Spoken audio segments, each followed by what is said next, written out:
ഇന്ത്യയിലെ ശരിയാണ് ഞാൻ അതുമായി രാധാകൃഷ്ണൻ ഇങ്ങനെ ആ രാധാകൃഷ്ണയ്ക്ക് അതിന് ശേഷമാണ് ശേഷമാണ്. അപ്പോൾ അതൊക്കെ ചെയ്യുന്ന സമയത്തുണ്ട് ആ സമയം തൊട്ട് ഉള്ള ഒരു ബന്ധമാണ് ഈ രണ്ട് ഭാഗവും അങ്ങോട്ടും ഇങ്ങോട്ടും തിരിഞ്ഞു കഴിഞ്ഞാൽ അങ്ങേ അറ്റത്ത് സാൽമണി സാറിൻ്റെ കുടുംബം, ഇങ്ങേ അറ്റത്ത് പറയുകയാണെങ്കിൽ പാഷാൽ പൊന്മാ ടീച്ചറിൻ്റെ, അതും പ്രത്യേകിച്ച് ആരുള്ള നമ്മുടെ ശ്രീ രവികൃഷ്ണൻ സാറ്, അതുപോലെ തന്നെ ഗുരുനാഥൻ സുബ്രഹ്മണ്യൻ സാറ് തുടങ്ങിയുള്ള മഹാനുഭാവന്മാരെ ടീച്ചറിലുള്ള സ്ഥലമാണ്. വിത്തൂർ സാറും ഗുരുക്കന്മാരൊന്നും ജീവിതം നടക്കാൻ പോയി. സപ്തസ്വരം പറയുന്ന അഭിനയവാദി സാറ്, വടക്കഞ്ചേരി രാമഭാവൻ സാറ്, എൻ്റെ മനസ്സിലൊക്കെ നിൽക്കുന്നത് വിത്തൂർ സാറ്, ഫാദർ സാറ്, ഇതൊക്കെ ഞാൻ അക്കാഡമി വരുന്ന ചേരുന്നതിന് മുമ്പ് പഠിച്ചിട്ടുള്ളത്. അപ്പം അങ്ങോട്ടുള്ള ആ താരത്തിന് എനിക്ക് സംഗീതത്തിൽ കിട്ടിയിട്ടുണ്ട്. വ്യക്താദികളൊന്നും ഒന്നായിട്ട് ഞങ്ങളൊന്നും ആയിട്ടില്ല.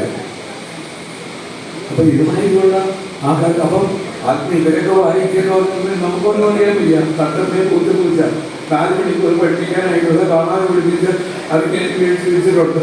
പിന്നെ കുറച്ച് ഇംഗ്ലീഷിക്ക് അവിടെ ചെല്ലുമ്പോഴൊക്കെ കാലത്ത് സിനിമ പാട്ടുകളുണ്ടെങ്കിൽ പാടുന്ന അവസാനം. അപ്പോൾ ഇതിങ്ങനെ ധാരാളം പാടിക്കൊണ്ടിരുന്നുള്ളതല്ലാതെ സംഗീതം എന്താണ് എന്നുള്ളത് മനസ്സിലാക്കാൻ സാധിച്ചത് അതൊക്കെ മഹാത്മാക്കളായിട്ടുള്ള നമ്മൾ പറയാറുണ്ട്. സ്റ്റാമ്പാണ് മേഖലത്തെ ഓരോ സ്റ്റാമ്പാണ് ഇവരുടെ ഓരോരുത്തരും ഈ എട്ടുകാരന്മാർക്കില്ല.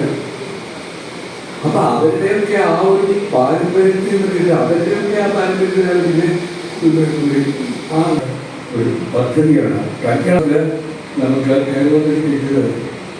ഈ മഹാനുഭാവങ്ങളിലെ ആ ഒരു പാരമ്പര്യം കൊണ്ടാണ്.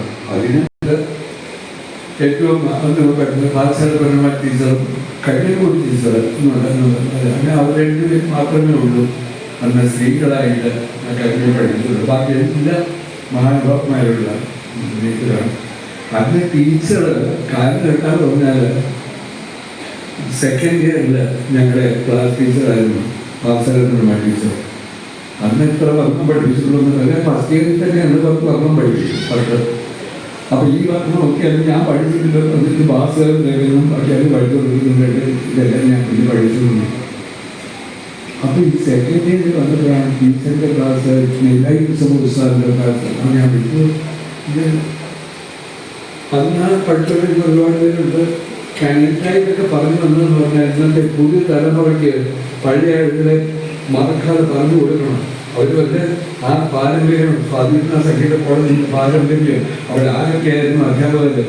ഈയിടെ ജയശങ്കർ പ്രിയായിരുന്നു. ഒരിടത്ത് നിന്ന് ജയശങ്കർ നമ്മുടെ തിരുവനന്തപുരം ഞങ്ങൾ ചേർന്നായിട്ട് താമസിച്ചുകൊണ്ടിരുന്നു. അദ്ദേഹം വിട്ടുള്ളതായിട്ട് വന്നപ്പോൾ ചെമ്മേ കുറേക്ക് വന്ന് പഠിക്കുന്ന കുറേ കുട്ടികളൊക്കെ കൂടുതലുണ്ടെന്ന് തോന്നി. അപ്പം അദ്ദേഹം സംസാരിക്കുന്ന കുട്ടികളൊന്നും പാലക്കാട് നിർത്തിയില്ലേ കേൾക്കുന്നത്. പാലക്കാട് മണിയല്ലേ അറിയാമില്ല. അപ്പോൾ ഒന്ന് ആലോചിച്ച് നോക്കണം. പാലക്കാട് സംഗീത കോളേജിൽ പഠിക്കുന്ന കുട്ടികൾ പാലക്കാട് മണിയെന്ന് പറഞ്ഞു പറഞ്ഞാൽ കൊല്ലത്തെ ചക്രവർത്തിയെ അറിയാൻ വയ്യ എന്ന് പറഞ്ഞാൽ അത് അത് ഇപ്പോഴത്തെ കാലത്തുള്ള അന്ന് പാലക്കാട് അക്കാദമി തുടങ്ങിയ സാമൂഹിക അന്ന് മഹാനുഭാവന്മാർ CSK സാറിന് അന്നത്തെ കാലത്തുള്ളവർക്കൊക്കെ അറിയാം. പക്ഷെ അതിന് ശേഷം വന്നിട്ടുള്ളത് ഇവർ പറഞ്ഞു കൊടുക്കുന്നില്ല. അത് അല്ലെങ്കിൽ പിന്നെ കുട്ടികൾ പറയാനിരിക്കുമല്ലോ. ഇപ്പം ഞങ്ങൾക്കൊക്കെ ചെമ്മൂർ സ്വാമിയുടെ ഗുരുനാഥനാരാ എന്ന് ചോദിച്ചു കഴിഞ്ഞാൽ അദ്ദേഹത്തിൻ്റെ ജീവിതകാലത്തുള്ള പറഞ്ഞ മഹാരാജ സ്വാമിയെ, അതുപോലെ തന്നെ പിന്നെ അവരെ തുടങ്ങിയുള്ളവർ പഠിപ്പിച്ചു. അപ്പോൾ ഈ ഒരു പാരമ്പര്യം നമുക്ക് മനസ്സിലാകുമ്പോഴേ കർണാടക സംഗീതത്തിൻ്റെ പാരമ്പര്യം എവിടെ നിന്ന് വന്നു അത് പഠിച്ചിട്ടുള്ളതല്ല. ഞാനിതൊക്കെ പറഞ്ഞു തന്നതില്ല ആ കാര്യത്തിന് വേണ്ടി മാത്രമല്ല. എങ്കിലും പൊതുവെ നമ്മൾ എൻ്റെ ഒരു പ്രായത്തിൽ എനിക്കിതൊക്കെ കുറച്ച് അനുഭവിക്കാനും അറിയാൻ സാധിക്കുന്നുണ്ട്. കാരണം ഇന്നത്തെ കാലം പഴയ കാലവും അറിയാം. പഴയ കാലത്ത് ഞങ്ങൾ പണ്ട് ഹാർമോണിയം വെച്ച് പഠിപ്പിച്ചിട്ട് സപ്തസ്വരം പറഞ്ഞു കൊടുച്ച സാധനം ചെയ്യുക. എന്ത് സാധനം, എന്താണ് സാധനം കുട്ടികൾക്കും അറിയാൻ വയ്യ. ഈ പണ്ട് കൊടുക്കുന്ന ഈ തട്ടമായി കുറിച്ച് സൈഡിൽ ഞാൻ അവിടെ പഠിച്ചത്. എനിക്ക് ഒരു എനിക്ക് ആ സമയത്ത് ഈ 2 മാസം വെക്കേഷൻ സമയത്ത് വെച്ചു സാറിൻ്റെ വീട്ടിലാണ് ഞാൻ എന്നെ കൊണ്ട് വിടുവാച്ചത്. അപ്പം ആ 2 മാസം സാറിൻ്റെ വീട്ടിലാണ് ഞാൻ താമസിക്കുന്നത്. മാവേലി പ്രഭാകരൻ സാർ മാവേലിക്ക് അച്ഛൻ്റെ സിസ്റ്റർമതൻ്റെ മകനാണ്. അപ്പം അവിടെ 2 മാസം കൊണ്ടുവിടും. അപ്പം ഈ വെക്കേഷൻ സമയത്തുള്ള നമ്മൾ അങ്ങനെ ഇരിക്കും. അപ്പം അവരുടെ കൂടെ പോകുന്നുണ്ട്. ഭാനുഭാവന്മാരുടെ കച്ചേരികൾ പോയി കേൾക്കുക മാത്രമാണെന്ന് വെച്ചാൽ ഭാരതത്തിലെല്ലാം കൂടെ പോകും കച്ചേരി കേൾക്കാൻ. അവരെല്ലാവരും പറയും മാവേലി ഇങ്ങനെയുള്ള ആൾക്കാരാണ്, എല്ലാവരും ഫ്രണ്ട് വന്ന് 4 മണിക്കൂർ 5 മണിക്കൂർ കച്ചേരി. ഇന്നിപ്പം 2 മണിക്കൂർ ഒതുങ്ങുന്നു. അന്ന് പാടിയിട്ടുള്ള എല്ലാ വിഷയങ്ങളും ഇന്ന് ഒരു കച്ചേരിക്ക് പാടാൻ പോകും. ഇത്രയും നേരം